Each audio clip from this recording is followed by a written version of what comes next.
DD किसान, बदलते भारत की शान।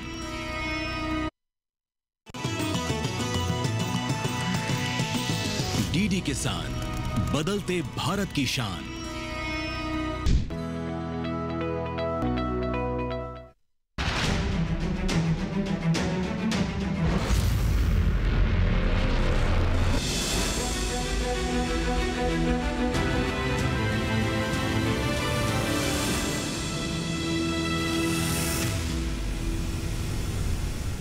नमस्कार, आप सभी का स्वागत है दूरदर्शन किसान पर। आप देख रहे हैं एक ऐसा कार्यक्रम जो करता है किसान भाइयों की समस्या का समाधान, और कार्यक्रम का नाम है हेलो किसान। हेलो किसान के कार्यक्रम में हर बार हम अलग अलग विषय लेकर आते हैं। हमारे किसान भाइयों की भूमिका इस कार्यक्रम में सबसे महत्वपूर्ण होती है, क्योंकि किसान भाइयों की समस्याओं का समाधान इस कार्यक्रम के माध्यम से किया जाता है। और क्योंकि कार्यक्रम का नाम है हेलो किसान, आप लाइव जुड़ते हैं इस कार्यक्रम में और अपने सवाल पूछते हैं, और 3 माध्यमों के जरिए आप इस कार्यक्रम से जुड़ सकते हैं। अलग अलग विषय लेकर हम आते हैं। आज हम कौन से विषय लेकर हाजिर हुए हैं, जिन विषयों से जुड़कर आप अपने सवाल पूछ सकते हैं, अपनी समस्या का समाधान जान सकते हैं। तो आइए सबसे पहले नजर डालेंगे आज के विषयों पर। हेलो किसान में हम कौन से विषय लेकर आज हाजिर हुए, नजर डालते हैं विषयों पर। सबसे पहले बात करेंगे खेत में आधुनिक उपकरणों का प्रयोग किस प्रकार से करना चाहिए, क्या सावधानियां बरतनी चाहिए। साथ ही साथ प्राकृतिक खेती आज के समय की मांग क्यों है, किस प्रकार से किसान भाई इस पे प्राकृतिक खेती करके लाभ ले सकते हैं। इन दोनों विषयों पर गहन चर्चा होगी। कोई भी महत्वपूर्ण जानकारी आपको चाहिए, कोई सवाल इन विषय से जुड़े हुए आपके हैं, तो आप सीधा हेलो किसान कार्यक्रम में हिस्सा बन सकते हैं। आप फोन कर इस कार्यक्रम से जुड़कर अपने सवाल पूछ सकते हैं। 3 माध्यमों का इस्तेमाल कर सकते हैं। सबसे पहले टोल फ्री नंबर का इस्तेमाल कर सकते हैं। टोल फ्री नंबर नोट आप हमारा कर सकते हैं। हमारा टोल फ्री नंबर है 1800113060, 1800113061। इसके साथ ही अगर आपका फ़ोन नहीं लग रहा है तो आप व्हाट्सअप के जरिए भी इस कार्यक्रम का हिस्सा बन सकते हैं, अपने सवाल हम तक पहुंचा सकते हैं। व्हाट्सअप नंबर नोट कर सकते हैं आप हमारा 8800520717। व्हाट्सअप करते समय जहां से आप सवाल अपना भेज रहे हैं उस जगह का नाम, अपना नाम सवाल के साथ लिखना बिल्कुल ना भूलें। इसके साथ ही आप ईमेल आईडी का इस्तेमाल करके इस कार्यक्रम से जुड़कर अपने सवाल पूछ सकते हैं। आप हमारी ईमेल आईडी नोट कर सकते हैं। हमारी ईमेल आईडी है hellokisan2015@gmail.com। तो इन 3 माध्यमों का इस्तेमाल कीजिए। आपके कोई भी सवाल इन दोनों विषय से जुड़े हुए तो आप इस कार्यक्रम में अपने सवाल पहुंचा सकते हैं। अब वक्त हो गया उन खास मेहमानों से मिलने का जो आपकी समस्या का करेंगे समाधान। तो आइए सीधा मिलते हैं डॉक्टर रऊफ अहमद परे जी का। सर, आपका सबसे पहले बहुत स्वागत है। आप वैज्ञानिक हैं, कृषि अभियंत्रिकी संभाग, भारतीय कृषि अनुसंधान संस्थान पूसा, नई दिल्ली से। नमस्ते। इसके साथ ही हमारे दूसरे खास मेहमान हैं डॉक्टर अविनाश कुमार राय जी। डॉक्टर राय जी, आपका भी बहुत स्वागत है। आप हैं वैज्ञानिक, कृषि विज्ञान केंद्र, सोनभद्र, उत्तर प्रदेश से। आप दोनों मेहमानों का स्वागत करते हैं। और सबसे पहले रुख करते हैं डॉक्टर परे जी का। डॉक्टर परे जी, अगर हम बात करें समय की मांग के चलते, हमने देखा कि पहले बैल से खेती होती थी, धीरे धीरे उपकरणों का प्रयोग होना शुरू किया, ट्रैक्टर का इजाद हुआ, और आज हमारे देश में कृषि क्षेत्र में बहुत सारे उपकरण हैं। इन उपकरणों के प्रयोग से क्या खेती में बदलाव आया है, और आने वाले समय में अगर बात करें पारंपरिक खेती को छोड़कर अगर हम उपकरणों का प्रयोग करते हैं, तो किसान भाई अगर उपकरणों का प्रयोग करके खेती करते हैं तो क्या बदलाव देखने को मिल सकता है? देखिए, पहले जो आपका प्रश्न है कि जो हम देखते हैं कि हमारा जो एग्रीकल्चर है, हमको पहले उसको समझना पड़ेगा कि हमारा देश जो हमारा एग्रीकल्चर है कैसे तरक्की किया है। पहले हम देखते थे कि जैसा आपने भी बताया कि पहले हम बैलों से जो काम करते थे अपने खेतों में, हमारे जो मजदूर थे उनका ज़्यादा इस्तेमाल होता था। लेकिन समय बदलते के साथ साथ हमारी जो दूसरे क्षेत्र है उसकी ओर लेबर शिफ्ट हो गया, और हमारा जो एग्रीकल्चर है इसमें लेबर की स्कैरसिटी हो गई। और उसके साथ साथ हम देखते हैं कि जो कल्चर है इसमें बहुत सारे ऑपरेशन बहुत कठिन है। मतलब उसमें जो आदमी की मेहनत है, मशक्कत है, और उसके साथ साथ जो हम अपने रिसोर्सेज देखते हैं कि कितना हम इनपुट लगा देते हैं किसी क्षेत्र में, तो इन सब चीज़ों को जब हम देखते हैं, इसने क्या कर दिया, हमारे कृषि का बदलाव दिया कि हमको मशीनीकरण का इस्तेमाल ज़रूरी पड़ा। हम देखते हैं कि जो भी हमने क्रॉप लिया उसमें जहाँ पे भी हमने मशीनीकरण लिया उसमें क्या क्या हुआ, पहले जो हमारी लागत थी वो कम हो गई। क्योंकि हमारा जैसे फर्टिलाइजर है, सीड है, वो कम होता गया। उसके साथ साथ जब हम मेहनत देखते हैं वो भी कम करनी पड़ी। उसके साथ साथ जब हम देखते हैं कि एग्रीकल्चर में जो एक इम्पार्ट है, एग्रीकल्चर टाइमली है। मतलब अगर किसान के पास 10 दिन बचे हैं, उनको 10 दिन में कोई ऑपरेशन करना है, वो मजदूरों के जरिए से संभव नहीं है। लेकिन वहीं पे हम मशीनीकरण के जरिए हम वही काम 2 दिन में, 3 दिन में कर सकते हैं। तो जो टाइमलीनेस है एग्रीकल्चर में मैकेनाइजेशन ने उसको भी प्रयोग दिया। तो हम देखते हैं कि वक्त भी कम लग गया, बचत भी हो गई, उसके साथ साथ जो हमारी मेहनत है वो भी कम करनी पड़ी। और उसके साथ जब हम देखते हैं क्वालिटी की जो आउटपुट हमारा आया, यील्ड आया, वही हम देखते हैं कि बढ़ता गया, क्योंकि जहाँ पे जिस चीज़ की ज़रूरत है मशीनीकरण के ज़रिए से वो संभव हो पा रहा है। तो इसके साथ हम बोल सकते हैं कि जो मैकेनाइजेशन है ये हर एंगल से किसानों के लिए फ़ायदेमंद है। जी, तो कहीं ना कहीं जो मशीनी उपकरण है ये कहीं ना कहीं समय को बचाता है और काम की जो दक्षता है उसमें कहीं ना कहीं बेहतरी देखने को मिलती है। इसमें और क्या कुछ खास हो सकता है? किसान भाइयों तक मशीनों का पहुंच को कैसे सुनिश्चित किया जाए, इसके बारे में भी हम जानेंगे। उससे पहले एक विषय की, इस विषय से जुड़ी एक रिपोर्ट पर आइए नजर डाल लेते हैं।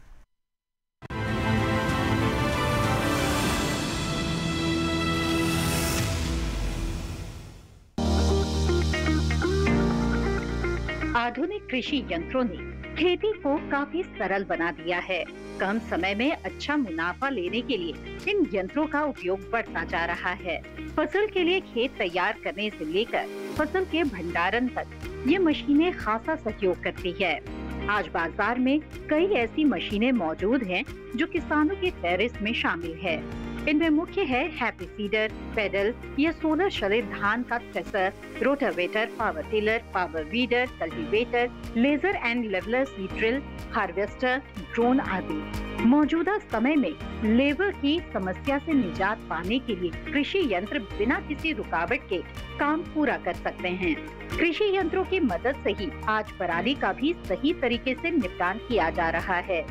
मल्टी क्रॉप से बुआई परंपरागत बैलों की तुलना में 10 से 15 गुना कम समय लगता है। इसी तरह बाकी यंत्रों से भी काम करने में समय की बचत होती है और उत्पादन में इजाफा होता है। कुछ कृषि यंत्रों के उपयोग से ये भी लाभ होता है कि निश्चित मात्रा में बीज और खाद के प्रयोग से संसाधन बर्बाद नहीं होते। इसी तरह खेत की निगरानी और दवाओं के छिड़काव के लिए ड्रोन का उपयोग काफी हद तक पानी, दवा की मात्रा और समय की बचत करता है। लेकिन कृषि यंत्रों के साथ बेहतर तालमेल बना रहे, इसके लिए यंत्रों का सही संचालन आना बेहद जरूरी है। इसके लिए सरकार प्रशिक्षण कार्यक्रम भी चला रही है। देश भर में 4 संस्थान हैं, जहां 3 से लेकर 45 दिन की ट्रेनिंग दी जाती है, जिसमें मशीनों के उपयोग करने से लेकर रिपेयर करने तक की सभी जानकारियां दी जाती है। बेसिक तौर पर देखा जाए तो हर किसान को अपने कृषि यंत्रों को ठीक से प्रयोग करना आना चाहिए, जिससे हादसों पर अंकुश लगाया जा सके। इसके लिए किसान कृषि मेलों, प्रदर्शनी या फिर कृषि विज्ञान केंद्रों की सहायता ले सकते हैं।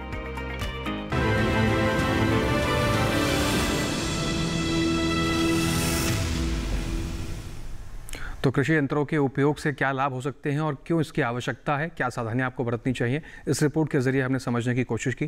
बहरहाल आगे बढ़ते हैं, अपने दूसरे विषय का रुख करते हैं, जो है हमारा प्राकृतिक खेती। डॉक्टर राय जी का रुख करते हैं। डॉक्टर राय जी, मौजूदा समय की अगर हम बात करें, खेती किसानी में बहुत से परिवर्तन आ रहे हैं। वायु मंडल की अगर बात करें या फिर जलवायु परिवर्तन की बात करें, बहुत बड़ी चुनौती की तरफ आ रहा है। साथ ही साथ हम देख रहे हैं कि जनसंख्या भी बढ़ रही है। इन सभी चीज़ों का क्या एक ही समाधान, और वो समाधान है प्राकृतिक खेती?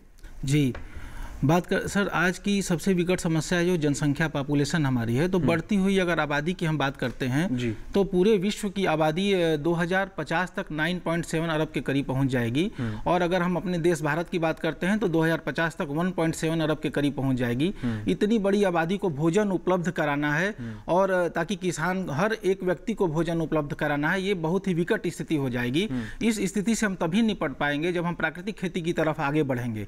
दूसरा, जो हमारी लाइफ स्टाइल डिजीज है, आज ब्लड प्रेशर है, शुगर है, थायराइड है, ये कहीं ना कहीं हम जहर मुक्त भोजन कर रहे हैं। ये केमिकल फर्टिलाइजर का हम अपने निजी स्वार्थ और उत्पादकता के लिए लगातार अंधाधुंध रासायनिक खादों का उपयोग कर रहे हैं। यह कहीं ना कहीं हमारे खेत को बंजर की स्थिति में बढ़ा रहा है, और हमारी जो मिट्टी की भौतिक, रासायनिक और जैविक 3 गुण हैं, तीनों गुण प्रभावित हो रहे हैं। तो कहीं ना कहीं हम इससे प्रभावित हो रहे हैं, और हमारी जो मिट्टी है वो बंजर की स्थिति में बढ़ रही है। हम इससे तभी निपट पाएंगे जब हम प्राकृतिक खेती की तरफ आगे बढ़ेंगे। पहले के ज़माने में क्या होता था कि जैसे अभी भी जंगल की, अगर जंगल है तो वहाँ पे ना तो हम पानी देते हैं, ना फर्टिलाइजर देते हैं, ना यूरिया देते हैं। फिर भी अगर, और एक समय आने पर जंगल के जो पेड़ होते हैं ऑलरेडी फलों से लद जाते हैं। तो ठीक वही कॉन्सेप्ट हमारे खेत में नहीं हो रहा है, क्योंकि हम रसायन मुक्त कर रहे हैं। क्योंकि अगर हम जंगल के पत्तों की अगर अपने लैब में टेस्ट कराएं तो 17 जो एलिमेंट हैं हमारे मेजर, जैसे nitrogen, phosphorus, potash, potassium, magnesium, तो वो सारी चीज़ें हम उस पत्ते में जंगल के पत्ते में पाई जाएंगी, किसी एलिमेंट की कमी नहीं पाई जाएगी। तो ठीक वही कॉन्सेप्ट है प्राकृतिक खेती का। तो प्राकृतिक खेती एक ऐसी खेती की पद्धति है जिसमें हम बाहर से कोई रासायनिक पदार्थों का उपयोग नहीं करते, केवल प्रकृति द्वारा जो प्रदत्त चीजें हैं उसी को हम उसमें डालते हैं। तो प्राकृतिक खेती की आवश्यकता इन कारणों की वजह से है और किसान भाई कैसे प्राकृतिक खेती करके भी अच्छा उत्पादन ले सकते हैं, इसके बारे में भी चर्चा करेंगे। लेकिन उससे पहले प्राकृतिक खेती क्या है, कैसे इसको करना चाहिए, क्या इससे लाभ हो सकते हैं, इसके बारे में एक रिपोर्ट देखते हैं। आइए।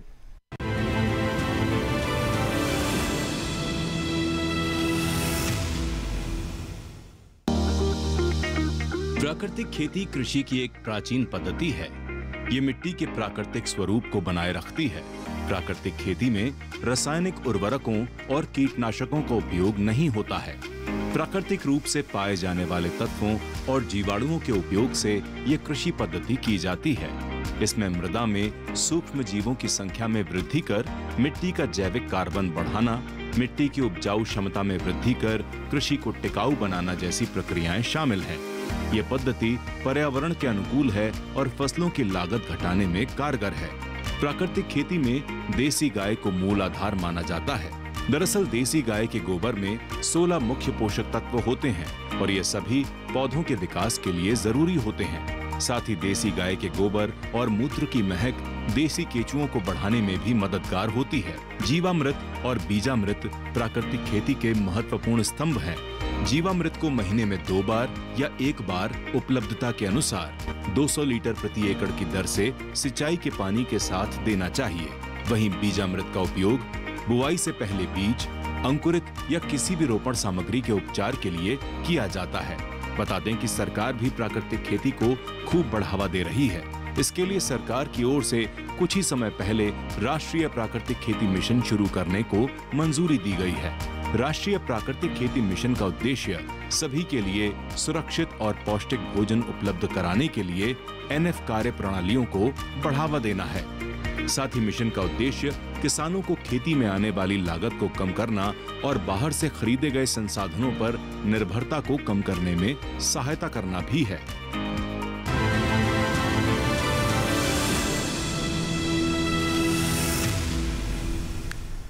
तो प्राकृतिक खेती करने से क्या लाभ हो सकते हैं और कैसे इसको बढ़ाया जा सकता है, इसके बारे में हमने एक रिपोर्ट देखी। डॉक्टर राय जी का एक बार फिर से रुख करेंगे। डॉक्टर राय जी, हमने रिपोर्ट में देखा कि प्राकृतिक मिशन की जो शुरुआत की गई उसमें बताया गया NF के बारे में। ये NF क्या है, थोड़ा सा समझाइए। और किसान भाई आज ऐसी अवस्था, ऐसी समय क्यों आ गया है कि किसान भाई प्राकृतिक खेती की तरफ मुड़ना नहीं चाह रहे हैं। एक तरफ हम कहते हैं कि ऐसी किस्में हम पैदा कर रहे हैं, ऐसी किस्मों का हम कहीं ना कहीं रिसर्च कर रहे हैं कि उससे ज़्यादा उत्पादन मिले। एक तरफ किसानों को हम ऐसी किस्मों लगाने का प्रयोग उनको प्रोत्साहित कर रहे हैं, लेकिन जब प्राकृतिक खेती की बात आती है तो किसान भाई पीछे क्यों हटते हैं? जी, प्राकृतिक खेती जो पहले हम खेती करते थे वो रसायन की खेती करते, जैसे DAP यूरिया का लगातार छिड़काव कर रहे हैं। तो प्राकृतिक खेती में क्या होता है कि शुरुआत 1 आध साल में प्रोडक्शन का लेवल थोड़ा सा घटता है, फिर दूसरे, क्योंकि जो हमारे केमिकल फर्टिलाइजर का रेजिडुअल इफेक्ट होता है वो 2-3 उसको जाने में 2-3 साल लग जाते हैं। तो अगर कोई भी किसान भाई अगर प्राकृतिक खेती की शुरुआत करना चाहता है तो वह देसी बीज जो है और देसी गाय और जो अपने उसी क्लाइमेटिक कंडीशन जो वहाँ की है, मिट्टी जो है उसकी टेस्टिंग करा ले और वहाँ के जो टेम्परेचर है, जो वहाँ की क्रॉप, वहाँ के क्लाइमेटिक के हिसाब से जो हमारा क्रॉप लगाना है उसको देख कर ही प्राकृतिक खेती करे। जी, तो आप इस प्रकार से प्राकृतिक खेती की शुरुआत कर सकते हैं। डॉक्टर राव जी का रुख करते हैं। डॉक्टर राव जी, हमारे देश में जो अधिकतर किसान भाई हैं या खेती किसान से जुड़े हुए लोग हैं वो बहुत सीमांत किसान हैं, उनके पास जोत की ज़मीन बहुत छोटी है। ऐसे में मशीनों की पहुंच उन तक अब हम थोड़ी सी मुश्किलें होती हैं, क्योंकि उसको अफोर्ड करना, उसका मेंटेनेंस करना अब थोड़ा मुश्किल होता है। वहीं एक तरफ हमारी सरकार ने इस समस्या को ध्यान में रखते हुए जो मशीनों का, उपकरणों का जो प्रयोग होता था उसके लिए एक सेंटर बनाने की भी शुरुआत की, जिसके ज़रिए किसान भाई ले सकते हैं। तो थोड़ा सा उसके बारे में बताइए कि किस तरीके से उस तक पहुँच सुनिश्चित की जाए और जो छोटे किसान हैं उनके लिए क्या समाधान होना चाहिए। देखिए, अगर आप देखेंगे पूरी दुनिया में हमारा जो भारत का जो एग्रीकल्चर है वो बिल्कुल अनोखा है। आप देखेंगे इसमें जो डाइवर्सिटी है वो बहुत ज़्यादा है। अगर आप खेत की बात करेंगे, हमारे पास छोटे किसान भी है, बड़े किसान भी है, बीच वाले भी है। छोटे किसान ज़्यादा है जिनकी लैंड होल्डिंग बहुत कम है, लगभग 80% के ऊपर है। इसी तरह अगर आप क्लाइमेट की बात करेंगे, हमारे पास हिल एग्रीकल्चर भी है, प्लेन एरियाज़ भी है। इसी तरह अगर आप देखेंगे कि जो हमारे टाइमिंग है, जो रेनफेड एग्रीकल्चर है और कुछ एग्रीकल्चर जो है इरिगेटेड है। तो जब हम देखते हैं इतनी डाइवर्सिटी, इसमें मैकेनाइजेशन का बहुत बड़ा चैलेंज आ जाता है। इसीलिए हमारा जो जोर है कि हमारे देश में जो मैकेनाइजेशन मॉडल है वो हमेशा कस्टम हायरिंग मॉडल होना चाहिए। कस्टम हायरिंग मॉडल क्या है कि हर किसान को ये ज़रूरी नहीं है कि वो मशीनी खरीदे। उनके लिए ये ज़रूरी है कि मशीनीकरण के लिए वो बस अपने इस्तेमाल के हिसाब से रेंट पे करें। मतलब ये है कि एक ऐसा मॉडल हो जिसमें एक युवा आज सामने आ जाए, एक सेंटर डालें और मशीन वो किसानों को उपलब्ध करें ताकि किसान अपने इस्तेमाल के हिसाब से रेंट पे करेंगे। जैसे हम देखते हैं आजकल सिटीज़ में जो कार्स में मॉडल चलते हैं वैसा एक कस्टम हायरिंग मॉडल। इसीलिए सरकार की ओर से जो सबमिशन ऑफ एग्रीकल्चर मैकेनाइजेशन का जो पॉलिसी है उसमें भी सरकार की ओर से यही जोर है कि हम कस्टम हायरिंग सेंटर्स इस्टेब्लिश करें, हम ट्रेनिंग दें ऐसे युवाओं को, किसानों को, ताकि एग्रीकल्चर को जो मशीनीकरण करना है ये बिजनेस के तौर पर होना चाहिए, एक बिजनेस मॉडल होना चाहिए जिसमें लोगों को रोजगार भी मिले, किसानों को मशीनीकरण का फायदा भी मिले और हर एक किसान को मशीन खरीदने की जरूरत ना पड़े। और ये जो कस्टम हायरिंग सेंटर की हम बात कर रहे हैं doctor Rao ji, custom hiring centre हमारे क्षेत्र में है कि नहीं, इसकी जानकारी कहाँ से मिलती है और कस्टम हायरिंग में वो मशीन उपलब्ध है कि जो मुझे इस्तेमाल करनी है, इसके बारे में जानकारी कहाँ से मिलती है? इस सवाल का जवाब मैं आपसे लूँगा, लेकिन उससे पहले यहाँ वक्त हो गया एक छोटे से ब्रेक का। आप सभी बने रहें, देखते रहें कार्यक्रम हेलो किसान। एक ब्रेक के उस पार हम लौट रहे हैं।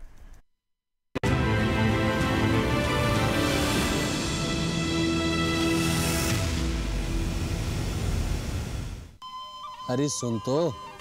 मुझे क्या सुनाना चाहते हो? जो सुनाओ मेरी सौतन को। किसको? अरे वही तुम्हारा मोबाइल फोन जिससे सुबह शाम दिन रात चिपके रहते थे और कहते थे किसान कॉल सेंटर से बातें हो रही हैं। अच्छा ये बात है। हाँ क्यों, क्या हुआ? अब बात नहीं होती क्या? अब तो झट से बात हो जाती है। ऐसा क्या? हाँ, अब तो ज्यादा लाइनें और खास तकनीक के कारण खेती के माहिरों से तुरंत बात हो जाती है। और अगर कभी लाइन व्यस्त हो तो अपनी समस्या फोन पर रिकॉर्ड करा दो, वहाँ से फोन आ जाता है और समस्या की हल का मैसेज भी आ जाता है। ये देखो आ गया। अरे वाह, इसका मतलब इंतजार की घड़ी अब खत्म। हाँ। तभी मैं सोचूं कि आजकल मुझ पर इतना प्यार क्यों आ रहा है।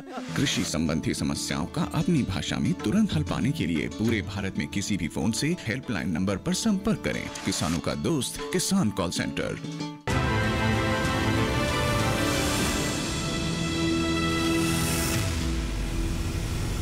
ब्रेक के बाद एक बार फिर से आप सभी का स्वागत है। आप देख रहे हैं कार्यक्रम हेलो किसान। चर्चा को आगे बढ़ाएंगे, लेकिन उससे पहले एक कॉलर हैं हमारे कार्यक्रम में जुड़ चुके हैं फोन लाइन के जरिए। नंदस्वरूप मिश्रा, बाराबंकी, उत्तर प्रदेश से। नंदस्वरूप जी, आपका स्वागत है, सवाल पूछिए। हाँ नमस्कार सर, मेरा नाम नंदस्वरूप मिश्रा, मैं बाराबंकी उत्तर प्रदेश से बोल रहा हूँ जी। मैं जानना ये चाहता हूँ कि मशीनें का उपयोग है जो कम जमीन वाले किसान है जिनकी बूंद बहुत कम है, तो ऐसी दशा में मशीनें बड़ी महंगी आती हैं, तो वो किस प्रकार से इस यंत्र का उपयोग करें? जी, आपका सवाल बहुत उचित है नंदस्वरूप जी। इसी सवाल को आगे बढ़ाते हैं डॉक्टर राव जी की तरफ। डॉक्टर राव जी, एक तो इस सवाल को अभी हमने पहले पूछा था, एक बार फिर से सवाल का जवाब आप दोहरा सकते हैं, और दूसरा वही सवाल कि कैसे सुनिश्चित करें कि कस्टम हायरिंग सेंटर में मेरे उपयोग वाली मशीन है कि नहीं, और मेरे क्षेत्र में कस्टम हायरिंग सेंटर है, कैसे मैं उसको अप्लाई कर सकता हूँ, क्या किराया लगेगा, इसकी सबकी जानकारी कैसे मिलेगी?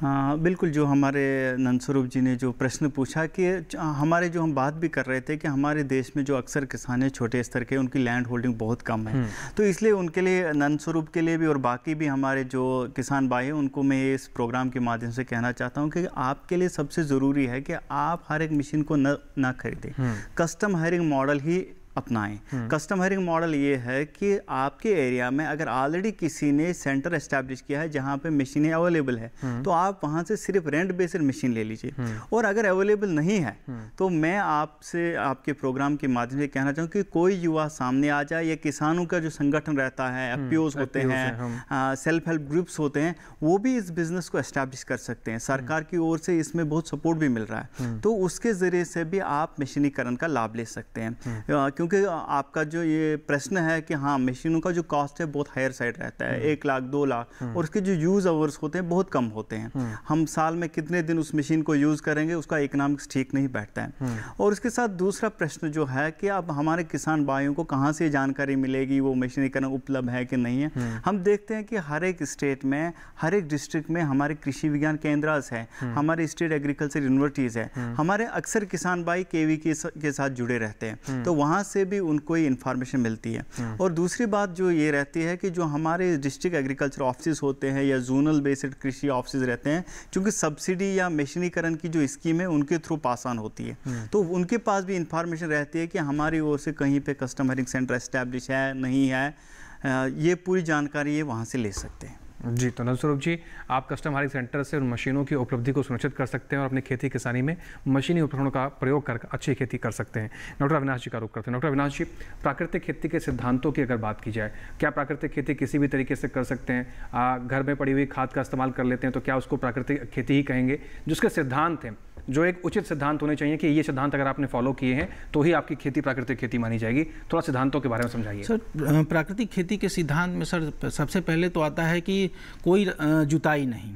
पहला कि हम अपने जो खेती में है, खेत में जो कोई जुताई निराई गुड़ाई नहीं करेंगे। दूसरा जो हमारा सिद्धांत है कि उसमें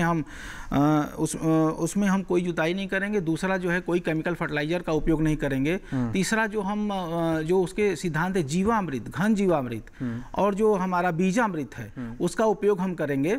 और चौथा जो उसका जो हमारे देसी केचुआ हैं, तो देसी केचुओं की बात हम करेंगे कि जो हमारी मिट्टी है और देसी केचुआ जो हम लगातार रासायनिक खादों का प्रयोग कर रहे हैं, तो हमारे देसी केचुआ क्या हो जा रहे हैं, वो नीचे से सुप्तावस्था में पड़े रहते हैं और खादों के कारण वो मर जाते हैं। तो जब हम जीवामृत, घन जीवामृत और बीजामृत ये सब चीज़ों का उपयोग करते हैं तो उनके महक से ये ऊपर आते हैं और कहीं ना कहीं हमारी मिट्टी की भौतिक, रासायनिक और जैविक गुणों को बढ़ाते हैं और हमारे किसानों को समृद्ध और खुशहाल बनाते हैं। एक दर्शक है, उनका रुख कर लेते हैं। राकेश जी हैं शिमला, हिमाचल प्रदेश से। राकेश जी, आपका स्वागत है, सवाल पूछिए। जी नमस्कार। नमस्कार जी। मुझे प्राकृतिक खेती के बारे में 2 प्रश्न हैं। एक प्रश्न ये है कि और हमें जो प्राकृतिक खेती करनी होती है तो हमें इसमें सब्सिडी कितनी मिलती है? और दूसरी बात ये, जो हमारे यहाँ जो है अखरोट होते हैं, क्या अखरोट का जो पेड़ है, क्या उसके लिए प्राकृतिक खेती सही रहेगी और उसके लिए किस प्रकार से हमें ये करनी चाहिए प्राकृतिक खेती? जी, डॉक्टर अविनाश जी का रुख करते हैं। डॉक्टर अविनाश जी। राकेश जी, प्राकृतिक खेती से पहले आप प्राकृतिक खेती अगर कोई किसान शुरुआत करना चाहता है तो सबसे पहले वो हमारे जो राज्य के स्टेट एग्रीकल्चर यूनिवर्सिटी से संबंधित केवीके हैं, हमारे मैनेज संस्थान है, हमारे भारतीय कृषि अनुसंधान परिषद से संबंधित इंस्टीट्यूशंस हैं ICR के, वहाँ हर महीने, हर 3 महीने 2 महीने में ट्रेनिंग दी जाती है। और वहाँ प्राकृतिक खेती के जैसे जीवामृत है, घन जीवामृत है, बीजामृत है, 10 पर्ली अर्क है, ब्रह्मास्त्र है, निमास्त्र है, ये सब बनाने का एक डेमो दिया जाता है। तो सबसे पहले तो वो डेमो जानना जरूर है। दूसरी बात कि अगर हम प्राकृतिक खेती करने जा रहे हैं तो एकाएक से हमको अपने पूरे, जैसे अगर हमारा लैंड 5 हेक्टेयर, तो लगातार 5 हेक्टेयर लैंड पे पूरी प्राकृतिक खेती ना करके शुरुआत में 2 हेक्टेयर लैंड पे करें और उसका मिक्स क्रॉपिंग करें, ताकि जो हमारा जो पहले साल का जो प्रोडक्शन का थोड़ा बहुत लेवल अगर नीचे घटता है तो मैनेज हो जाए। बिल्कुल जी। तो इस प्रकार से आप प्राकृतिक खेती की शुरुआत कर सकते हैं अपने क्षेत्र में। और डॉक्टर अविनाश जी का दूसरा सवाल था, जैसे इनके यहाँ अखरोट होते हैं, तो ये जानना चाह रहे हैं क्या अखरोट की पैदावार में भी प्राकृतिक खेती का जरिया अपनाकर हम अखरोट पैदा कर सकते हैं, या फिर अगर हम बात करें और फलों की, जैसे आम है, पपीता है या लीची के, हम देखते हैं इस समय मौसम लीची का भी चल रहा है, तो क्या इन बागों की भी देखभाल करने के लिए या फिर इनकी खेती में शुरुआत करने के लिए, इनकी बागों की स्थापना करने के लिए प्राकृतिक तरीके को अपना सकते हैं? सर, कोई भी क्रॉप की आप प्राकृतिक खेती कर सकते हैं। कोई स्पेसिफिक वो नहीं है कि हम अखरोट का ही करेंगे या फल का करेंगे या वीट का करेंगे, आप सभी चीज़ों के लिए प्राकृतिक खेती अपना सकते हैं। और उसमें जो हमारा जो मेन जो है जीवामृत है, घन जीवामृत है और बीजामृत है, इसका हम पालन करेंगे और पालन करेंगे तब हमारी खेती हो जाएगी। सर जी, डॉक्टर राव जी का रुख करते हैं। डॉक्टर राव जी, बात FPO की करें या सेल्फ हेल्प ग्रुप्स की करें, आम किसान की करें, बड़े किसान हो चाहे छोटा किसान हो, किसी की भी अगर हम बात करें, मशीनों की उपलब्धि को लेकर अगर हम बात करें कि ये प्राप्ति करने के लिए सरकार द्वारा क्या इसमें सहायता प्रदान की जाती है? कोई किसान भाई लोन लेकर अब मशीनों को खरीद करना चाहता है, या सरकार की कोई इस तरह की योजना है जिसके जरिए मशीनों की जो पहुँच है उसको सुनिश्चित किया जा रहा है? देखिए, दो चीज़ें यहाँ पे समझना बहुत ज़रूरी है। एक ये है कि हमारे किसान भाई भी ये बात समझते हैं, हमारे पॉलिसी मेकर भी, हमारे साइंटिस्ट भी ये बात समझते हैं कि देश का जो एग्रीकल्चर है वो आगे मशीनीकरण से ही बढ़ेगा। मतलब मैकेनाइजेशन ज़रूरी है एग्रीकल्चर के। बिल्कुल। दूसरी बात, ये सब लोग समझते हैं कि मशीनीकरण इतना आसान नहीं है इकोनॉमिक्स के हिसाब से। मतलब इनका जो कॉस्ट है मशीन का, आज हम जैसे ड्रोन की बात करते हैं, रोबोटिक्स की बात करते हैं, तो कॉस्ट बहुत हायर साइड है। इसलिए सरकार की ओर से हर टाइम में पॉलिसी आती है ताकि हमारे जो किसान हैं वो मशीनीकरण का लाभ ले पाए, लेकिन उन पे कोई बोझ ना आ जाए उसको खरीदने का। आपने बात की एफपीओज की, आप ड्रोन पॉलिसी हमारे पास, तो ड्रोन पॉलिसी में एफपीओज के लिए स्पेशल प्रोविजन है कि आप 10 लाख का जो है उसमें आपको सब्सिडी 50% मिलेगा, या युवाओं के लिए 40% है। इसी तरह डिफरेंट जो हमारे एफपीओज है, सिंगल फार्मर्स है, इंस्टीट्यूट्स है, उनके लिए सब्सिडी का प्रोविजन है। इसी तरह सबमिशन ऑफ एग्रीकल्चर मैकेनाइजेशन बहुत सालों से चल रहा है, जिसमें हमारे जो किसान भाई है कोई भी मशीन उसमें लिस्टेड है, मशीन हर एक स्टेट में उसके एक्स्ट्रा में भी मशीन है जिनमें इनको सब्सिडी मिलती है। उसके साथ साथ आपने देखा होगा कि पिछले कुछ सालों से हमारे यहाँ समस्या थी जो पराली की आ रही थी, तो अलग से एक स्कीम सरकार ने शुरू की जिसको हम बोलते हैं इंस्टीट्यूट मैकेनाइजेशन के लिए, जहां पे हमको वैसी मशीनरी के लिए सब्सिडी मिलती है जिनके इस्तेमाल से हम उस समस्या का समाधान कर सकते हैं। आप देखते हैं हैप्पी सीडर है, सुपर सीडर है, बेलर्स है। तो हमारे किसान भाइयों को ये ज़रूरी है कि वो जागरूक हो जाएं कि उनके लिए क्या अवेलेबल है जिसका वो लाभ ले सकते हैं। इसलिए मैं किसान भाइयों को हमेशा ये इन्फॉर्मेशन देना चाहूँगा कि आप जुड़िए नज़दीकी संस्थान से, जो भी आपका एग्रीकल्चर का नज़दीकी संस्थान है, चाहे वो KVQ हो, चाहे वो स्टेट का कोई एग्रीकल्चर डिपार्टमेंट, और वहाँ से जानकारी लेते जाइए और उस स्कीम का लाभ लेते जाएँ। जी, तो आप वहाँ से जानकारी लेकर मशीनों की जो उपलब्धता है उसकी सुनिश्चित कर सकते हैं और इस प्रकार से उसका लाभ ले सकते हैं। फिलहाल दर्शक हैं उनका रुख कर लेते हैं। रामचंद्र यादव सहरसा बिहार से जुड़े हुए हैं। रामचंद्र जी, आपका स्वागत है, सवाल पूछिए। मशीन की आवाज़ कम कर लीजिए, आपसे निवेदन है, फिर सवाल पूछिए।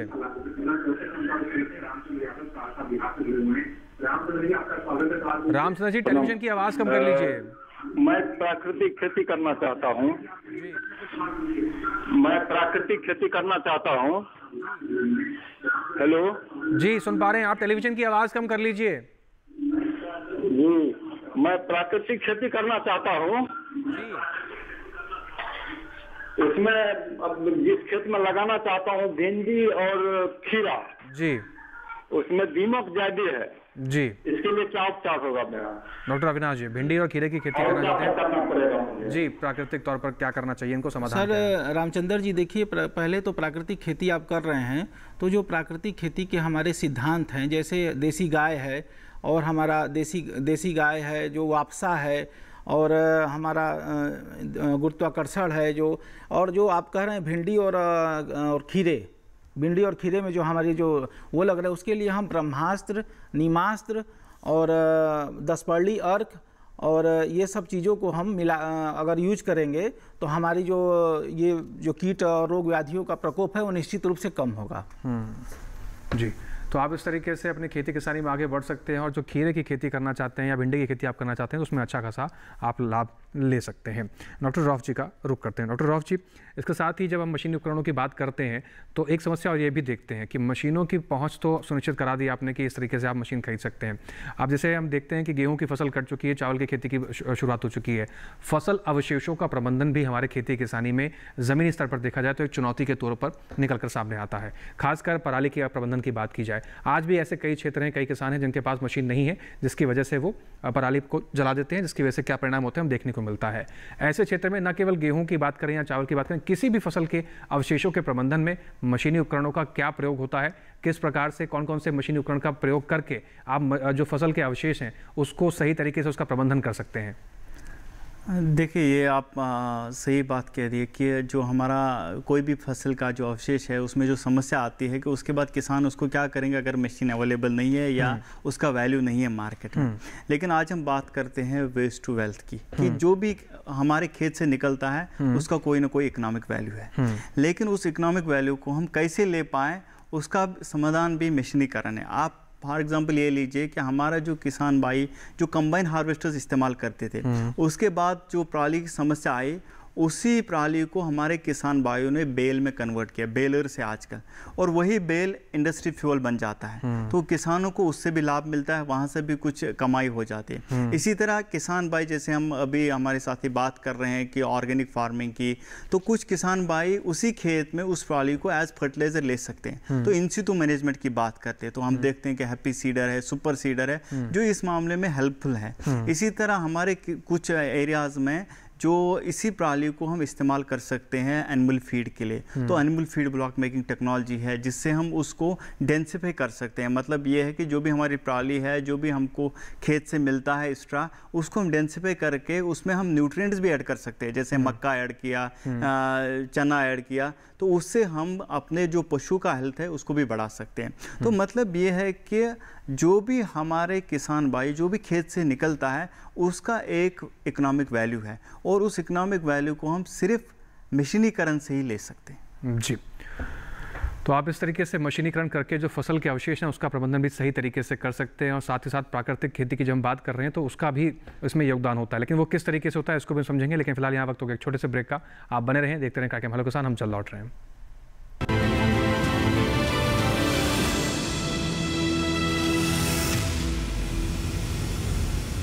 डीडी किसान ने कर ली है तैयारी, यहां मिलेगी पशुपालन की हर एक जानकारी, घर आंगन से लेकर व्यवसायिक फार्म तक, मुर्गी पालन से लेकर रेगिस्तान के जहाज तक। बीमारियों से पशुपालक बिल्कुल ना हो परेशान, विशेषज्ञ करेंगे आपकी समस्या का समाधान। देखिए अपना पशु चिकित्सक हर रविवार शाम 6:30 बजे दूरदर्शन किसान पर।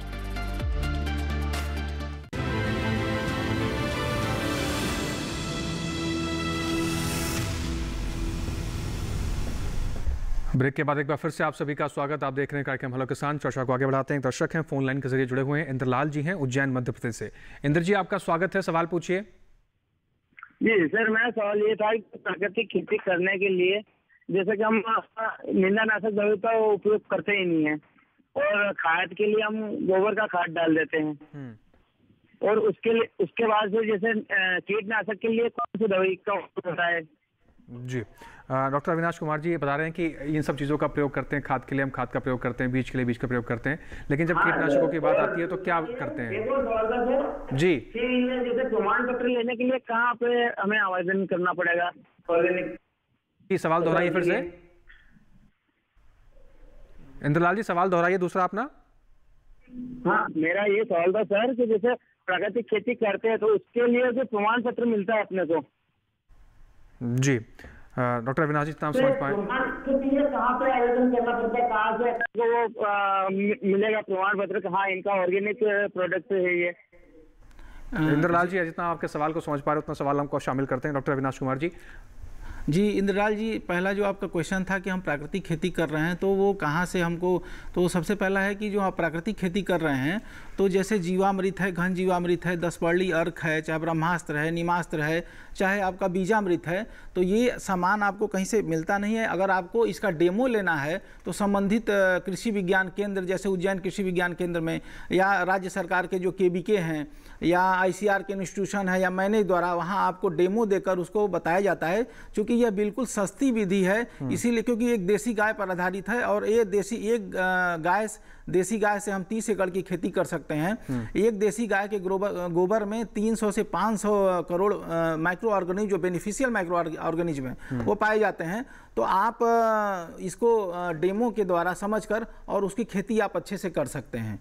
जी, तो इंद्र जी, इस तरीके से आप खेती कर सकते हैं। आगे बढ़ते हैं चर्चा में और डॉक्टर रौफ जी का रुख करते हैं। डॉक्टर रौफ जी, अब बात करते हैं मशीनों की ट्रेनिंग को लेकर। मशीनों की ट्रेनिंग की जानकारी कहाँ से लें, ट्रेनिंग पीरियड क्या है, सरकार द्वारा कौन कौन सी स्कीम चलाई जा रही है जिसके जरिए प्रतिभाग करके आप उसमें हिस्सा लेकर ट्रेनिंग ले सकते हैं। मशीनों की रखरखाव को करना भी बहुत बड़ी जिम्मेदारी पूर्वक काम होता है, क्योंकि बहुत महंगी मशीनें होती हैं। उपयोग के बाद क्या सावधानियां बरतनी चाहिए, किस प्रकार से उसको साफ सफाई करनी चाहिए, ये कितनी बातें महत्वपूर्ण रखती हैं? देखिए ये बहुत ही ज़रूरी है कि जो भी मशीनीकरण है इसमें हमको पहले तो उस मशीन को समझना ज़रूरी है, क्योंकि जब भी हम उस मशीन को समझेंगे तभी हम उसका सही से इस्तेमाल कर पाएंगे और तभी हम किसी भी घटना से बच सकते हैं। आप देखते हैं कि हमारे किसान भाई अक्सर ट्रैक्टर रखते हैं, मशीनें रखते हैं, लेकिन वही मशीनें आप देखते हैं कि बाहर जंग खाती है। बारिश का मौसम है, वो मशीन बाहर है, लेकिन वहीं पे उसी घर में उससे कम कीमत में हमारे पास कोई स्कूटी कोई बाइक रहती है, उसका पूरा कवर रहता है। तो इसका मतलब है कि जो हम मशीनीकरण करते हैं हम उसको सिर्फ इस हद तक महदूद रखते हैं कि हमको खेत में इस्तेमाल करना है। लेकिन मैं किसान भाइयों को यहाँ पे ये बात बताना चाहूँगा कि आपका जो मशीन है उसकी लाइफ बढ़ाने के लिए, उसका जो एफिशिएंसी है वो बरकरार रखने के लिए और किसी भी घटना से बचने के लिए पहले आपको उस मशीन को समझना बहुत ज़रूरी है। और उस मशीन को आप कैसे समझेंगे, उसके लिए पहले जो भी आप मशीन खरीदें पहले उसका टेस्ट रिपोर्ट चेक कर लीजिए। सरकार की ओर से हर स्टेट में farm machinery testing centres establish है, ताकि वहाँ पे जो भी मैन्युफैक्चरर्स कोई भी मशीन सब्सिडी में लाना चाहते हैं उसका एक टेस्ट रिपोर्ट जनरेट होता है कि क्या ये मशीन सही से काम करती है, इसमें कोई एक्सीडेंट का चांस तो नहीं है, कोई ब्रेकडाउन तो होने का चांस तो नहीं है, उसका एक रिपोर्ट जनरेट होता है, उसको देख लीजिए। तो उसके साथ साथ क्या है कि जब भी उस मशीन को आप इस्तेमाल करेंगे आप समझ लीजिए कि उसमें कोई ऐसा रोटरी शाफ्ट तो नहीं है, कोई मूविंग पार्ट तो नहीं है जिससे कोई दुर्घटना होने का चांस है। जैसे आप देखते हैं कि हमारे पास अक्सर किसान भाई थ्रेशर इस्तेमाल करते हैं, अक्सर किसान भाई थ्रेशर को शाम में भी इस्तेमाल करते हैं और वहीं पे उसका जो शाफ्ट है वो घूमता है और हमारे किसान भाई जो कपड़े हैं उसमें फंस जाते हैं, दुर्घटना हो जाती है। तो जो भी रोटरी पार्ट्स है उनको कवर करना पड़ेगा। उसके साथ साथ जैसे हमारे ट्रैक्टर हैं, हम बैटरी इस्तेमाल करते हैं, उसके टर्मिनल्स रहते हैं, उनको डिस्कनेक्ट करना पड़ेगा। इसी तरह जब हम कोई भी मशीन को घर के सामने रखें ये देखें कि कहीं डलवान तो नहीं है, कहीं ये लेवल में है कि नहीं है, क्योंकि हमारे अक्सर जो घर में बच्चे होते हैं वो बाहर जाके खेलते हैं, उसी मशीन को छेड़ते हैं तो उससे भी दुर्घटना होती है। तो मतलब ये है कि जो भी मशीन हम घर में इसको हाउस करें उसको सही तरीके से करें। उसके साथ साथ बात रहती है कि जब हम खेत पे उसका इस्तेमाल करते हैं, हमारे अक्सर किसान भाई जब खेत में उसका इस्तेमाल करते हैं कोई ट्रैक्टर के बीच में आ जाते हैं, कोई ट्रैक्टर के सामने आ जाते हैं, तो इस चीज़ को हमको अवॉइड करना पड़ेगा। इसी तरह जब भी हम खासतौर पर जैसे स्प्रेइंग करते हैं, हमारे अक्सर किसान भाई जैसे स्प्रेइंग करते हैं तो उनको चाहिए कि वो पूरा अपने आप को प्रोटेक्ट करें, अपनी नाक को बंद रखें, अपने जो शूज़ पहने, गमी शूज़ पहने, प्रोटेक्टिव किट होना चाहिए, नहीं तो क्या हो जाता है वही जो स्प्रे हमारे अंदर चला जाता है। तो इसी तरह जब हम थ्रेशिंग करते हैं हर एक ऑपरेशन में हमको सावधानियां बरतना बहुत ज़रूरी है। और इसके साथ साथ जो दूसरा प्रश्न है कि हमारे किसान भाइयों को इस पर ट्रेनिंग होना बहुत ज़रूरी है और इसके लिए सरकार की ओर से बहुत संस्थान है। जैसे हम देखते हैं फार्म मशीनरी टेस्टिंग सेंटर्स हैं, नॉर्थ में भी है, साउथ में भी है, सेंट्रल में भी है, बुधनी में है। तो हमारे किसान भाइयों के लिए भी वहाँ पर ट्रेनिंग प्रोग्राम्स होते हैं। उसके साथ साथ हमारे जो एग्रीकल्चर यूनिवर्सिटीज है वहाँ पे भी अलग से प्रोग्राम चलाए जाते हैं KVKs में भी, ताकि हमारे किसान भाई उस मशीन को सही से इस्तेमाल कर पाएं। तो ट्रेनिंग ले लें, मशीन को सही से समझें और दुर्घटना से बचें। जी, तो पहले ट्रेनिंग लें, मशीन को समझें, उसके बाद ही उपयोग करें। ये 3 प्रोसेस को अपनाकर आप खेती किसानी में मशीनों का उपयोग करेंगे या मशीनीकरण से खेती करेंगे तो आपको कभी नुकसान नहीं होगा और अच्छा खासा उत्पादन आप ले पाएंगे। फिलहाल दर्शक उनका रुख कर लेते हैं। सुरेश पाटिल जी हैं कर्नाटका से। सुरेश जी आपका स्वागत है, सवाल पूछिए। सुरेश जी, आप क्या हमें सुन पा रहे हैं? हाँ सर, मैं सुरेश पाटिल बेळगावी से बात कर रहा हूँ। हेलो हेलो जी सुरेश जी, सुन पा रहे हैं आपको, सवाल पूछिए। हाँ, तो मेरा एक सवाल है कि हमारे यहाँ गन्ने की कटाई, गन्ने की फसल होती है जी, और उसमें जो मशीनरी यूज करते हैं उसका बहुत ही वजन आता है, तो उसका सीधा असर अपनी जमीन पे पड़ता। हेलो सर जी जी, जो गन्ने की कटाई करने वाली जो मशीन है वो बहुत हेवी होती है और उसका जो वेट होता है वो उसका जो वेट का असर सीधा जमीन के ऊपर पड़ता है क्या? जी सुरेश जी, आपका सवाल बहुत महत्वपूर्ण है। डॉक्टर राव जी, गन्ने की फसल की कटाई के लिए जो ये मशीन का उपयोग करते हैं बहुत हैवी होता है। पहले तो मैं सुरेश जी को बधाई देना चाहूँगा कि जो उन्होंने प्रश्न पूछा इसमें कितना साइंस उन्होंने हमको बताया कि जो हमारा जो मशीनकरण है उससे सही में कंपैक्शन होता है, जो हमारे सुरेश जी ने बताया कि और अगर मशीन बहुत हैवी है तो क्या हो जाता है, ज़मीन जैसे हार्ड हो जाती है और उसमें जो प्रोडक्टिविटी है बहुत कम हो जाती है। रही बात कि उससे हम कैसे बचें, तो उसके लिए जैसे है उसके लिए भी मशीनीकरण, जैसे सबसॉइलर का इस्तेमाल करते हैं, चीज़ल प्लो का इस्तेमाल करते हैं। मतलब ये है कि हर 3 साल बाद में जब ज़्यादा कंपैक्शन होती है, हम बोलते हैं उस ज़मीन को खोलने के लिए सबसॉइलर का इस्तेमाल कीजिए या चीज़ल प्लो का इस्तेमाल कीजिए। मतलब उसका भी समाधान मशीनीकरण में।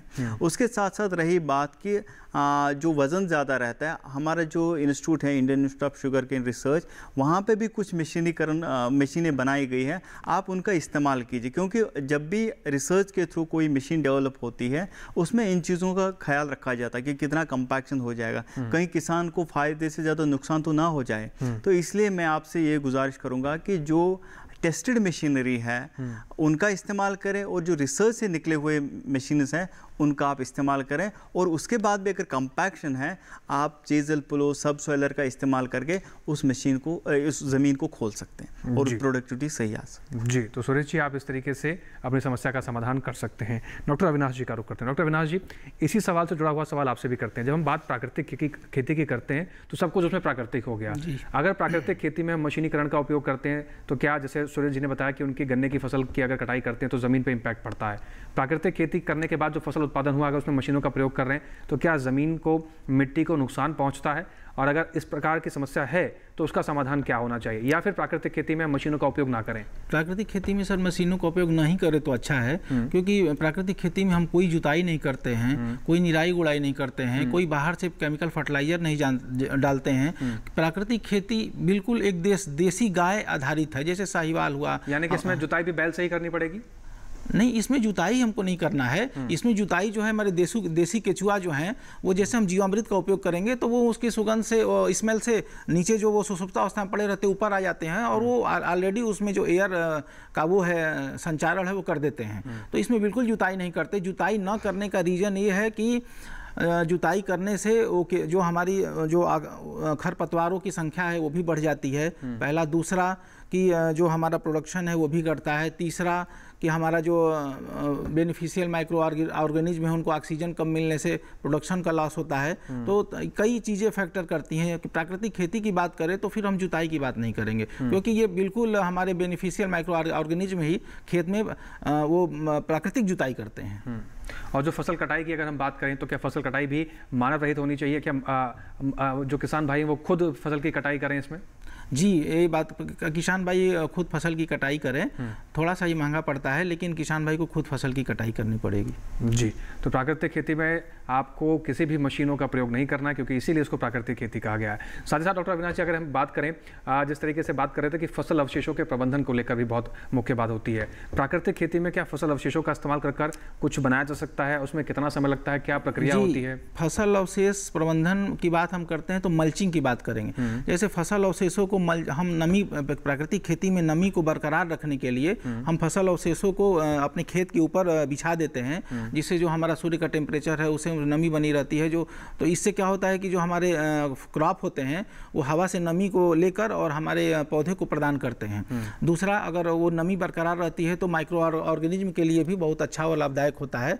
और एक इसी तरह के वापसा होता है, वापसा।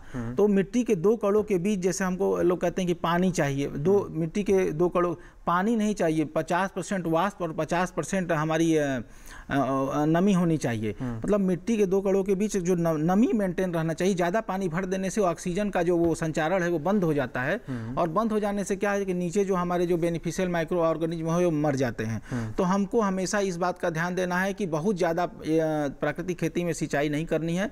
इसमें 10% ही सिंचाई का उपयोग करते हैं, 90% इसमें सिंचाई की बचत होती है, और जिससे इसमें लागत की कमी आती है, प्रोडक्शन लेवल बढ़ता है और हमारा किसान खुशहाल समृद्ध और बनता है। जी, डॉक्टर राव जी का रुख करते हैं। डॉक्टर राव जी, व्हाट्सएप के जरिए कुछ दर्शकों के सवाल हमें मिले, उनका भी रुख कर लेते हैं। शिवम है अमृतसर पंजाब से, वो जानना चाह रहे हैं कि थ्रेशर का इस्तेमाल करते समय किन बातों का ध्यान रखना चाहिए?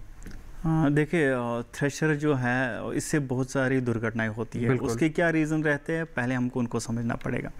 पहली बात है कि जो थ्रेशर है कि इसमें जो रोटरी शाफ्ट्स रहते हैं, उससे भी बेल्ट होता है, उससे भी क्या होता है कि अगर हमने लूज कपड़े पहने हैं तो उसमें फंसने का चांस रहता है, उससे दुर्घटना होती है। ये एक रीज़न रहता है जो मेजर रीज़न है। दूसरा ये रहता है कि हमारे अक्सर किसान भाई कम लाइट में शाम के टाइम में थ्रेशर को इस्तेमाल करते हैं, उसमें हमको पता ही नहीं रहता है कि हम जो थ्रेशर को इस्तेमाल कर रहे हैं कहाँ की ओर हाथ जा रहा है, क्या कैसे उसमें हमारा जो भी प्रोड्यूस है निकल रहा है, तो उसमें भी दुर्घटनाएं होती है। उसके साथ साथ जो तीसरी बात यह है कि हमारे अक्सर किसान भाई जैसे कहीं 4-5 लोग आते हैं, थ्रेशर के ऊपर चढ़ जाते हैं, कोई उसी के ऊपर अपना जो धान डालना हो या कुछ करना हो उसके ऊपर चढ़ के कर लेते हैं। उससे भी क्या होता है, डिसबैलेंस हो जाता है, दुर्घटना हो जाती है। उसके साथ साथ आजकल जो समस्या होती है कि अक्सर हमारे किसान भाई कहीं कहीं पे ये दुर्घटना देखने को मिलती है कि थ्रेशर को चला लिया लेकिन साइड में फ़ोन पे बात हो रही है। तो फ़ोन का इस्तेमाल जो हम करते हैं उसके साथ साथ क्या होती है, हमको पता ही नहीं चलता है जब तक दुर्घटना होती है। कहीं बच्चा उसके बीच में आ जाता है, कहीं पे कुछ और हो जाता है। तो इन सब चीज़ों को समझ के हमको इनको अवॉइड करना पड़ेगा। और उसके साथ साथ हमको ये बात भी समझना पड़ेगा कि कोई भी मशीन का इस्तेमाल नहीं होना चाहिए अगर इंटॉक्सिकेटेड कंडीशन में। कहीं कहीं ऐसा भी देखने को मिला है कि टॉक्सिकेटेड कंडीशन में लोग चलाते, और उसके साथ साथ अगर बंद कमरा है तो उसमें थ्रेशर को ना चलाएं। अक्सर ये भी देखा है कि कोई शेड है उसके अंदर थ्रेशर को चलाते हैं, पूरा डस्ट हमारे अंदर आ जाता है। ये भी एक समस्या होती है कि उसका हमारा स्वास्थ्य खराब होता है। और अगर कोई चूंकि ये क्लोज्ड कंडीशन है, कोई वेंटिलेशन नहीं है, उससे घुटन भी हो जाती है और ये भी दुर्घटना होती है। तो जो इनका जो प्रश्न है, पहली ये बात है कि जो भी रोटरी यूनिट्स हैं उनको कवर कर लीजिए। और जब भी आप थ्रेशर को इस्तेमाल करें देखिए कि कोई लूज कपड़ा तो नहीं। अक्सर हमारे जो महिलाएं हैं उनकी चुन्नी या कोई ऐसा कपड़ा उसमें फंस जाता है। उसके साथ साथ उसको बिल्कुल बैलेंस्ड वे में इस्तेमाल करें। और अगर आप शाम के टाइम इस्तेमाल कर रहे हैं, लाइट का पूरा इस्तेमाल कीजिए। आप देखिए कि एडुकेट लाइट है वहाँ पे कि नहीं है। और उसके साथ साथ जब भी मशीन का इस्तेमाल कीजिए, मेहरबानी करके फ़ोन का इस्तेमाल मत कीजिए। जी, तो ये कुछ मुख्य बातें हैं जो थ्रेशर का इस्तेमाल करते हुए या किसी भी मशीन का इस्तेमाल करते हुए खेती किसानी में किसान भाई ज़रूर ध्यान रखें। चर्चा को आगे बढ़ाएंगे, कुछ और महत्वपूर्ण बातें जानेंगे, लेकिन उससे पहले यहाँ लेते हैं एक छोटा सा ब्रेक। आप बने रहें, देखते रहें कार्यक्रम हेलो किसान।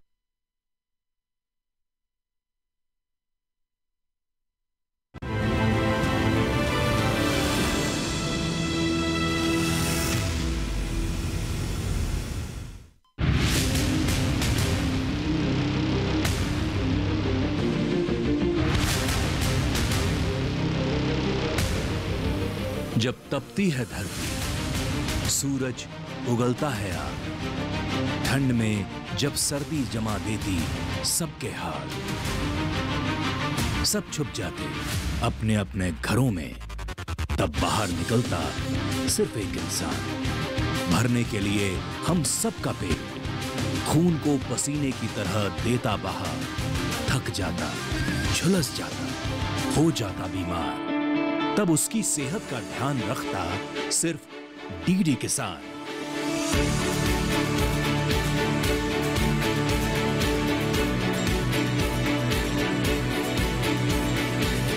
देखिए स्वस्थ किसान शनिवार शाम 6 बजे लाइव, सिर्फ दूरदर्शन किसान चैनल पर।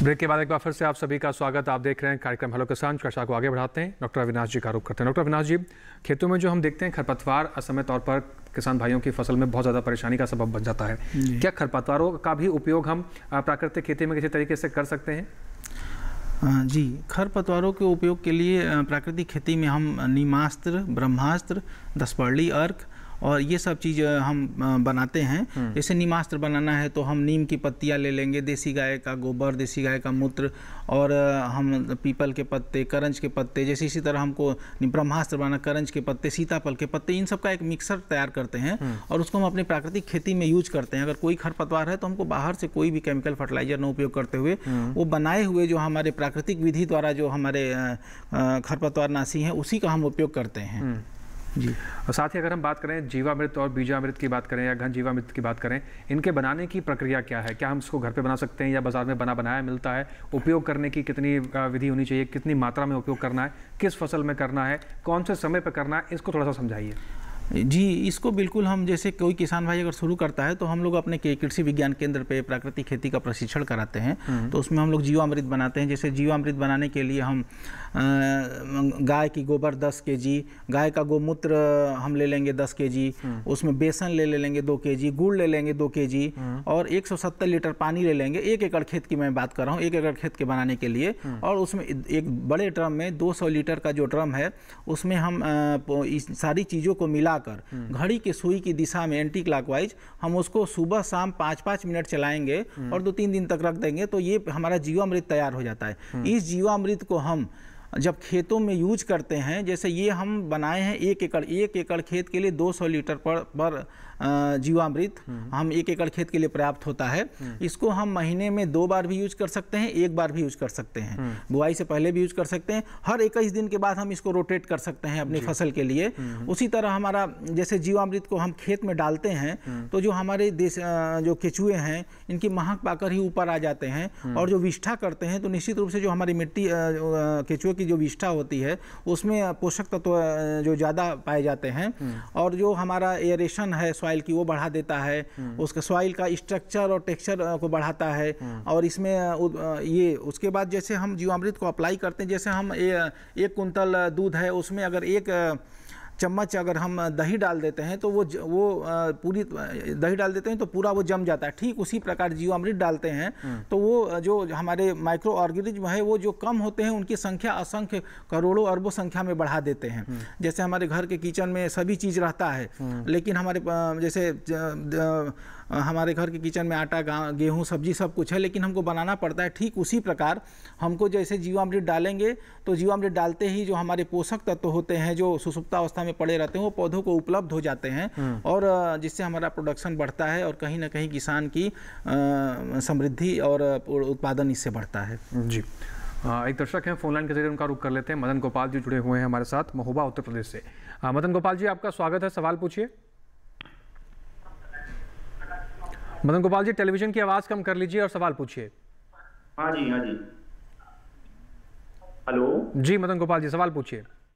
जी हमको अभी हम जैविक खाद का प्रयोग करते हैं अपने खेतों में जी, तो अब उसमें यूरिया जो डाली जाती है जो दाने वाली आती है छिड़काव के लिए, उसके लिए जैविक विकल्प क्या है?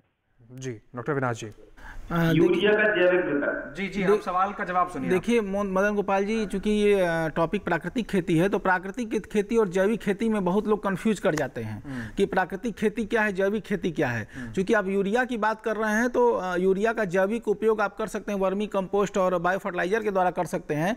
लेकिन चूंकि प्राकृतिक खेती की बात कर रहे हैं तो आप प्राकृतिक खेती और जैविक खेती में अंतर यही है कि जैविक खेती में हम बायो फर्टिलाइजर और वर्मी कंपोस्ट का यूज कर सकते हैं, लेकिन हम प्राकृतिक खेती में इसका उपयोग नहीं कर सकते हैं। प्राकृतिक खेती में हम देसी बीज का उपयोग करेंगे, लेकिन जैविक खेती में हम कोई भी बीज यूज कर सकते हैं। प्राकृतिक खेती का जो प्रोडक्शन है वो ज़्यादा होगा, जैविक खेती का कम होगा। प्राकृतिक खेती की लागत कम आती है, जैविक खेती की लागत ज़्यादा आती है। प्राकृतिक खेती में जो खरपतवार हैं वो हमारे नेचुरल तरीके से कंट्रोल होते हैं, जैविक खेती में हम उसको दूसरे तरीके से कंट्रोल करते हैं। प्राकृतिक खेती में हम देसी बीज का भी उपयोग करते हैं, उसमें नहीं करते हैं। तो ये कन्फ्यूजन कुछ लोगों को होता है, तो ये कन्फ्यूजन अगर दूर रहेगा तो निश्चित रूप से आप इसका अपने उत्पादन को बढ़ाएंगे। और चूंकि आपका सवाल था तो उस सवाल के अकॉर्डिंग आप उसमें बायो फर्टिलाइजर और वर्मी कंपोस्ट का यूज कर सकते हैं। जी डॉक्टर राव जी का रुख करते हैं। डॉक्टर राव जी, हमारे देश के जो प्रधानमंत्री नरेंद्र मोदी जी हैं उनका सपना है कि विकसित भारत बनाया जाए। विकसित भारत में विकसित खेती किसानी का भी बहुत बड़ा योगदान है। और खेती किसानी की जब हम बात करते हैं तो हमारे देश में महिलाओं भी इसमें खेती किसानी में बहुत योगदान देती हैं, वो भी किसी से पीछे नहीं है। मशीनी उपकरणों में अगर हम महिलाओं की भागीदारी की बात करें, अगर हम बात करें ड्रोन उड़ाने को लेकर, हमने देखा कि नमो ड्रोन दीदी योजना की शुरुआत की गई। जो महिलाएं इस कार्यक्रम को देख रही हैं, क्या वो ड्रोन उड़ाना सीख सकती हैं? और ये संभव हो पाया हमारे देश में प्रधानमंत्री मोदी की जो तमाम ऐसी जन कल्याणकारी योजनाएं हैं उनकी वजह से। तो थोड़ा सा नमो ड्रोन दीदी योजना के बारे में बताइए, इसको कैसे महिलाएं जुड़ सकती हैं, किस प्रकार से आवेदन किया सकता है, कितने दिन की ट्रेनिंग पीरियड है, कहाँ से जानकारी मिलेगी? देखिए, पहले जो हमारा विकसित भारत का जो सपना है उसके लिए अगर आप देखेंगे सरकार की ओर से जो टारगेट है कि आज हमारा जो देश में मैकेनाइजेशन है वो 47% के आसपास, 47% के आसपास, और सरकार की ओर से टारगेट है उसको 75% करना है। विकसित भारत के लिए मैकेनाइजेशन 75% होना चाहिए। और जब हम बात करते हैं इस एग्रीकल्चर में, हम देखते हैं कि इस एग्रीकल्चर में महिलाओं का रोल बढ़ रहा है। इसी चीज़ को देखते हुए जो ये ड्रोन दीदी का स्कीम है, हम देखते हैं कि हमारी महिलाएं अब बिना खेत में जाए खेत में अपना योगदान दे सकते हैं। बिल्कुल। आप तो वो हम ड्रोन की बात करते हैं, इसलिए ड्रोन दीदी स्कीम जो है, इसमें जो सेल्फ हेल्प ग्रुप्स हैं हमारे जो महिलाओं के हैं, वो उसमें ड्रोन ले सकते हैं और उसको दूसरे खेतों पर भी उसका उपयोग कर सकते हैं। और रही बात कि जो हमारा एग्रीकल्चर, इसमें महिलाओं का जो रोल है, आप देखते हैं कि पहले जो हमारा मैकेनाइजेशन था ये जेंडर न्यूट्रल नहीं था, और मैकेनाइजेशन जेंडर न्यूट्रल होना चाहिए। जैसे हम बात करते हैं ट्रैक्टर की, हम देखते हैं कि अगर ट्रैक्टर को चलाना होता है तो हम मेल पर्सन ड्राइवर लेते थे, लेकिन आज हम बात करते हैं जेंडर न्यूट्रल मैकेनाइजेशन की, मतलब जिसमें महिलाओं का बिल्कुल शाना बशाना योगदान हो। ड्राइवरलेस ट्रैक्टर में क्या होता है कि हमारी महिलाएं भी उसको कंट्रोल कर सकती हैं और हमारे पुरुष भी, जो मेल पर्सन है फीमेल इक्वली। उसके साथ साथ हम ड्रोन की बात कर रहे हैं, हमारे रोबोटिक्स की बात करें, क्योंकि इसमें क्या है, उसने पूरी मैकेनाइजेशन को न्यूट्रल कर दिया और हमारी जो महिलाएं हैं उनका योगदान ज़्यादा हो रहा है। आप देखते हैं ड्रोन में आज जो महिलाएं वो आगे आ रहे हैं। इनफैक्ट मैंने बहुत सारे स्टेट्स में देखा है कि जो हमारी महिलाएं हैं पावर टिलर्स, ट्रैक्टर्स सबको कंट्रोल कर रहे हैं और आगे हम देखते हैं कि ये बढ़ता ही जाएगा। और आगे जो भी मैकेनाइजेशन के ऑप्शंस होंगे वो ज़्यादा टिल्टेड होंगे महिलाओं की ओर से। और आज हमारी महिलाएं देखते हैं कि जैसे ड्रोन दीदी स्कीम में है कि जब हमारी महिला के हाथ में वही ड्रोन का रिमोट कंट्रोल होता है तो वो हमको देश की रक्षा से कम नहीं लगता है, उनको भी लगता है कि हम देश में उतना योगदान दे रहे हैं। और जो सोशल सेटअप आप देखिए कि हमारी जो महिलाओं का जो सम्मान है या जो उनको स्टेटस है वो अपलिफ्टेड दिखता है। बिल्कुल। तो इसलिए हम देखते हैं कि मैकेनाइजेशन से वो जो सोशल सेटअप है वो भी चेंज हो रहा है और हमारे मैकेनाइजेशन की वजह से महिलाओं का जो योगदान हो रहा है, बिल्कुल कहीं ना कहीं ये जमीनी स्तर पर हमें देखने को मिल रहा है। महिलाओं का आत्मविश्वास बढ़ रहा है, वो आत्मनिर्भर बन रही हैं और आगे आके समाज में अपना योगदान भी दे रही है। आज के हेलो किसान कार्यक्रम में इसके साथ बस इतना ही। खेती में आधुनिक उपकरणों का प्रयोग किस प्रकार से करना चाहिए इसको समझा आपने, साथ ही साथ प्राकृतिक खेती करने के क्या सिद्धांत हैं, उसके लाभ क्या हैं, परिणाम क्या हो सकते हैं, ये भी इस कार्यक्रम के जरिए हमने समझने की कोशिश की। डॉक्टर रऊफ अहमद परे जी, आपका बहुत शुक्रिया हमारे साथ जुड़ने के लिए और महत्वपूर्ण जानकारी साझा करने के लिए। डॉक्टर अविनाश कुमार राय जी, आपका भी बहुत शुक्रिया हमारे साथ जुड़ने के लिए और महत्वपूर्ण जानकारी साझा करने के लिए। इसके साथ ही हेलो किसान कार्यक्रम में आज के लिए बस इतना ही। अगले कौन से विषय होंगे, आइए उस पर नजर डालते हैं कि अगले कौन से विषय लेकर हम कार्यक्रम में हाजिर होंगे, जिससे जुड़कर आप अपने सवाल पूछ सकते हैं। तो हेलो किसान में अगले विषय रहेंगे बेलदार सब्जियों की खेती कैसे करनी चाहिए, कैसे देखभाल करनी चाहिए। साथ ही साथ जो दूसरा विषय रहेगा वो रहेगा गन्ने में लगने वाले प्रमुख कीट व नियंत्रण, किस प्रकार से आप गन्ने की अच्छी फसल ले सकते हैं और कैसे कीट और रोगों से नियंत्रण कर सकते हैं अपनी फसल को, इसके बारे में हम चर्चा करेंगे। इन दोनों विषय से जुड़े आपके कोई भी सवाल हैं, कोई सुझाव आप हमें देना चाहते हैं, आप हमारी ईमेल आईडी का इस्तेमाल कर सकते हैं। ईमेल आईडी नोट कर लीजिए, hellokisan2015@gmail.com। इसके अलावा आप डीडी किसान के कॉल सेंटर पर फ़ोन कर अपने सवाल, अपने सुझाव दर्ज करा सकते हैं। कॉल सेंटर का आप नंबर नोट कर सकते हैं। हमारे डीडी किसान कॉल सेंटर का नंबर है 1800-113-060। सोमवार से शनिवार सुबह 6 से रात के 10 बजे तक आपकी सेवा में ये नंबर खुला रहता है। इसके अलावा हेलो किसान में कोई जानकारी आपसे छूट गई है या कार्यक्रम को आप दोबारा देखना चाहते हैं, आप चाहते हैं कि ये सारी जानकारियाँ अन्य किसानों तक पहुँचें, तो आप डीडी किसान के यूट्यूब चैनल का इस्तेमाल कर सकते हैं। टेलीविजन स्क्रीन पर दिखाए जा रहे QR कोड को स्कैन कीजिए, सीधा आप पहुँच जाएंगे डीडी किसान के यूट्यूब चैनल पर। वहां पर भी हेलो किसान के इस कार्यक्रम को आप दोबारा से भी देख सकते हैं। इसके साथ ही आज के लिए बस इतना ही। फिर से हाजिर होंगे नए विषय, नए मेहमानों के साथ, नई जानकारियों के साथ। आप बने रहें डीडी किसान के साथ और हमें दीजिए इजाजत। नमस्कार।